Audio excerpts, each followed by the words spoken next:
Скалолазание, байдарки, стрельба из лука, сапсерфинг – такие пока относительно новые для Якутии виды спорта будут представлены на 5-м республиканском фестивале экстремального туризма «Еланка-2019», который откроется в эти выходные на берегу Лены. О фестивале, о развитии скалолазания и перспективах экстремального туризма в Якутии мы сегодня поговорим с заместителем президента Федерации альпинизма и скалолазания Якутии Александром Спиридоновым. Александр, здравствуйте. Здравствуйте. Начнем с того, что нужно узнать, в чем отличие альпинизма от скалолазания. Но альпинизм – это восхождение на вершину. Обязательно необходимо выехать на природу, подняться на вершину горы, подняться с преодолением каких-либо препятствий, если мы говорим о спортивном альпинизме. Скалолазание же это ранее была разновидность альпинизма, также была на естественных скалах и так далее, но в конце 80-х годов в целях привлечения массовости скалолазание практически полностью перешло в спортивные залы. Современное скалолазание – это лазание в спортзале, больше относится к фитнесу, нежели к каким-либо экстремальным видам спорта. У нас в Якутске насколько развито скалолазание в плане открытия залов? Сколько залов вообще насчитывает столица? У нас в Якутске на сегодня залов, к сожалению, не так много, как можно было бы у нас построить. Все-таки это новый вид двигательной активности, которым можно заниматься на протяжении всей зимы. И очень много желающих, особенно среди молодых людей, среди школьников. В настоящее время у нас есть одна площадка, которая полностью задействована под скалодром. Она работает как для детей, так и для взрослых. И две новые площадки, но, к сожалению, пока они только запускаются. Надеемся, что когда-нибудь там также будет возможность полностью заниматься спортом, проводить соревнования и так далее. Когда-нибудь это довольно широкое понятие, я думаю, что в течение полугода, наверное, мы это сможем как-то реализовать и проводить там соревнования, в том числе первенство. Тем самым разгрузить нынешнюю очередь и еще больше привлечь людей. Тогда хотелось бы узнать немного об альпинизме. Удавалось ли вам или участникам вашей федерации выезжать на какие-нибудь известные вершины? Нашим участникам ежегодно практически наши члены федерации, они выезжают на вершины за пределами республики. Бывают на таких вершинах, как Килиманджаро, Конкагуа, Денали и так далее, наши нерюнгринские коллеги-альпинисты. Также наша молодежь сейчас часто выезжает на Кавказ, на Тянь-Шань, в Казахстан, Киргизию. Мы непосредственно часто ездим на сборы, не так часто, как нам хотелось бы, конечно, чтобы мы ездили здесь у нас в Якутии. В Якутии мы ездили всего дважды. А на гору, которая, наверное, на устах абсолютно у каждого человека, Эверест, доводилось там бывать? К сожалению, проект с Эверестом – это проект, а может быть, к счастью, это проект будущего. Надеемся, когда-нибудь якутяне там тоже будут. В настоящее время таких задач непосредственно нету. Есть задача развивать спорт. Развивать спорт необходимо поступательно, обучая людей, обучая тем самым, чтобы снизить риски.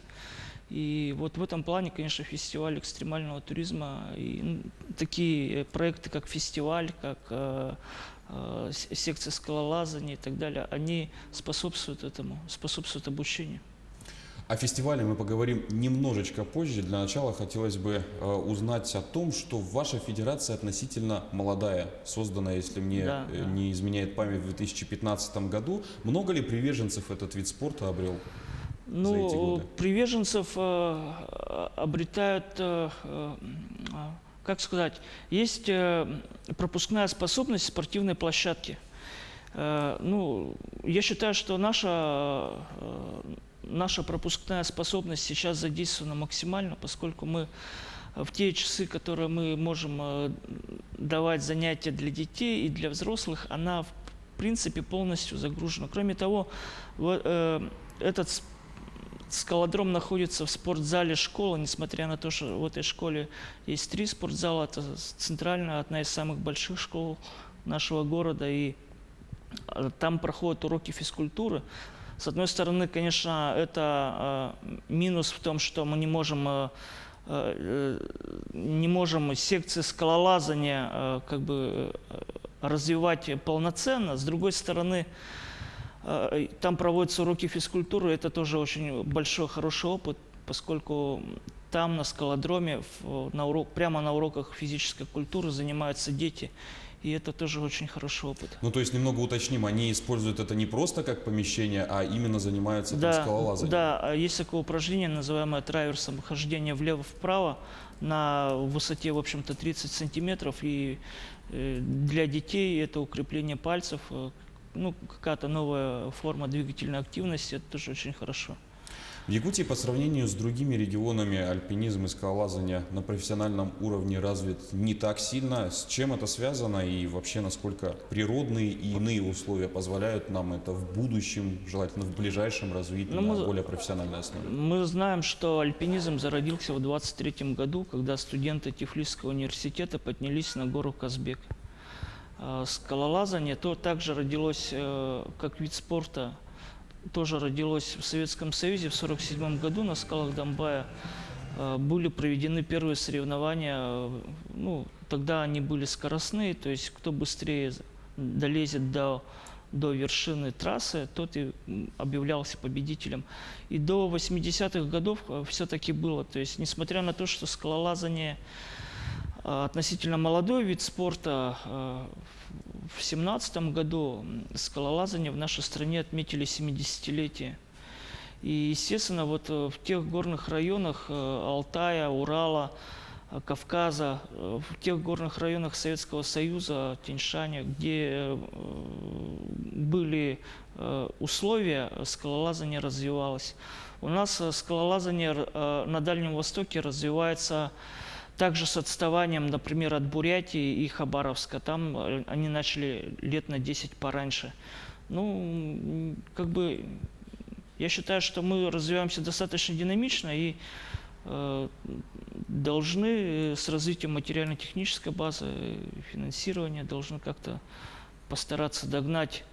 Все-таки скалолазание сейчас олимпийский вид спорта, и мне кажется, мы можем здесь так же, как и по другим видам спорта, иметь какие-то перспективы.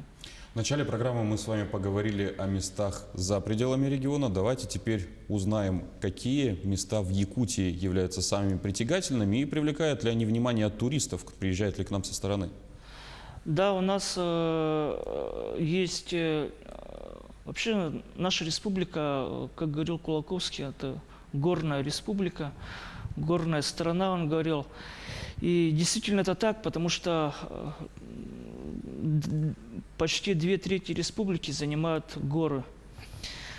У нас также в районе Аймикона, ну, во всем мире известный полюс холода, и иностранцев привлекает тот факт, что в условиях экстремальных температур они могут испытать себя, одежду там, и так далее, ну, при восхождении на вершины. И в прошлом году, например, выдающийся альпинист с мировым именем, итальянец Симона Мора и его спутница Тамара Лунгрен, они приезжали специально с этим проектом восхождения на высшую точку республики, гору Победа. И это им удалось. Они в конце января, по-моему, в начале февраля, они осуществили свой проект, взошли на эту вершину. Также в прошлом году приезжал австриец Килиан Фишхубер, это 6-кратный обладатель Большого Кубка мира по скалолазанию. Он приезжал в Абыйский Улус, поднимался на Киселяхе, которая расположена вот в том районе. В этом году также к нам приезжают гости из Франции. Вот буквально сегодня, сразу после этой передачи, я поеду их встречать в аэропорт. У них также есть идея снять фильм о совместной работе вместе с нашей федерацией. И я надеюсь, у нас все получится. Александр, кто еще будет на фестивале? Ну и в целом расскажите, пожалуйста, о фестивале, который вот в эти выходные на Иланке пройдет. На фестивале, это уже 5-й юбилейный фестиваль, на нем ожидается участие около 250 человек. Все ли из них профессионалы или есть Нет, любители? это 50 человек – это организаторы, и 200 человек – это люди, которые были набраны по объявлению, которые хотят попробовать экстремальные виды туризма. И мы, как организаторы, постарались создать наиболее безопасные условия, наиболее комфортные условия для них. Мы не можем, конечно, на погоду как-то влиять, да, к сожалению, сейчас у нас на улице дождь. То есть фестиваль больше направлен на популяризацию на популяризацию скалолазания, на популяризацию экстремального туризма и на условия обучения безопасного занятия данными экстремальными видами спорта. У нас на каждом этапе, на байдарках, на спасерфинге, на скалолазании у нас будут стоять инструктора, которые будут проводить обучение, которые будут рассказывать о своем виде спорта. Ожидается участие спасателей, оказание спасработ, оказание первой медицинской, доврачебной помощи. В общем, фестиваль он направлен на это в первую очередь. Александр, и в завершение, вы как двигатель, один из двигателей этого прогресса, один из его механизмов, о чем мечтаете и какие планы у вас на ближайшее будущее в этих видах спорта? Я еще раз повторяюсь, это два разных вида спорта. В скалолазании у нас ближайшая мечта – это построить все-таки скалодром, который не уступал бы скалодромам России, скалодромам Хабаровска, Владивостока, Улан-Удэ. Скалодром, который был бы, может быть, где-то лучше, чем скалодромы в данных городах международного уровня. И мы проводили встречу с Министерством спорта, и у нас в настоящее время есть планы о строительстве скалодрома в Дахсуне. Я надеюсь, когда-нибудь этот скалодром мы сможем там построить. На сегодня мы нашли проект Дахсуна, обратились в проектную организацию с просьбой дать нам экспертное заключение, возможно ли строительство большой стенки там. И если это будет возможно, мы будем готовить письмо с просьбой о строительстве этого скалодрома. Пожалуй, это самая большая наша мечта в скалолазании, в развитии скалолазания в республике. Потому что этот спорт, он уже сейчас популярен здесь. Более 100 детей занимаются скалолазанием, очень много взрослых. Я думаю, что количество занимающихся может возрасти в разы, если будет большой скалодром. По альпинизму же есть мечта, идея к 2022 году, к столетию СССР, зайти на одну из высочайших вершин, не названную нашей республики, и осуществить проект, который мы затеяли 3 года назад, восхождение на данную вершину и наименование ее в честь столетия Якутской ССР. А где находится эта безымянная высота? Таких вершин очень много, около 3000. Все они, большая их часть находится на Бурдакском массиве. Хребте Черска, это вблизи села Сосыр в Омском Улусе. Мы надеемся в следующем году совершить эту экспедицию. Ну что ж, Александр, спасибо. Желаем, чтобы ваши проекты и ваши задумки реализовались в жизни и как можно быстрее. А я напомню нашим телезрителям, что о фестивале на Иланке, развитии скалолазания и перспективах экстремального туризма в Якутии мы говорили с заместителем президента Федерации альпинизма и скалолазания Александром Спиридоновым. Вы смотрели актуальное интервью. В студии работал Василий Радченко. Оставайтесь на телеканале Якутия-24.